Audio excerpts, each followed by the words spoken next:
Alors le Piocher, ce sont 12 immeubles identiques et qui représentent 244 logements en tout. C'est une opération tout à fait nouvelle où on va expérimenter la fabrication en usine de façades nouvelles que l'on va rapporter sur les bâtiments sans du coup être obligé de monter un échafaudage compliqué et de déranger les locataires pendant des semaines. Il y a plusieurs enjeux qui se présentent à nous. Le premier, c'est celui de la massification de la réhabilitation énergétique des logements. Donc pour ce faire, nous allons mettre en œuvre des façades ossature bois sur une très grande partie des façades. Donc ce seront des modules de façade qui seront fabriqués en usine et qui seront ensuite posés très simplement en façade.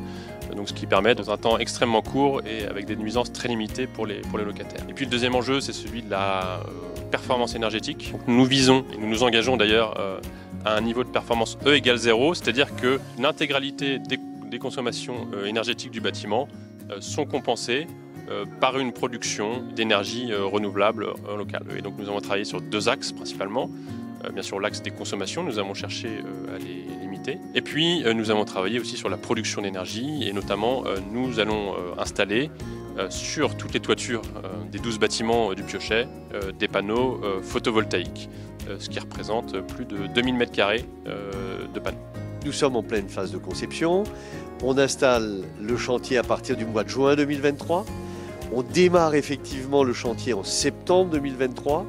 Livraison du premier bâtiment début 2024 avec possibilité de le visiter. Et puis correction, adaptation possible au vu de ce résultat sur le premier immeuble. Et puis fin des opérations, fin 2024. Début 2025. Ici, avec le procédé, nous arriverons à réhabiliter le Piocher en 16 mois, ce que peut-être nous aurions mis 30 mois à faire en procédé traditionnel. Et surtout derrière, si c'est une réussite, eh bien, nous pourrons lancer immédiatement, sans reconsulter quoi que ce soit, la réhabilitation des 2 bâtiments similaires de Mérande, puis la réhabilitation des 4 bâtiments similaires du Petit Biolay. Donc là, c'est vraiment une accélération salutaire, je dirais, pour des opérations de réhabilitation qui souvent sont trop longues pour les habitants.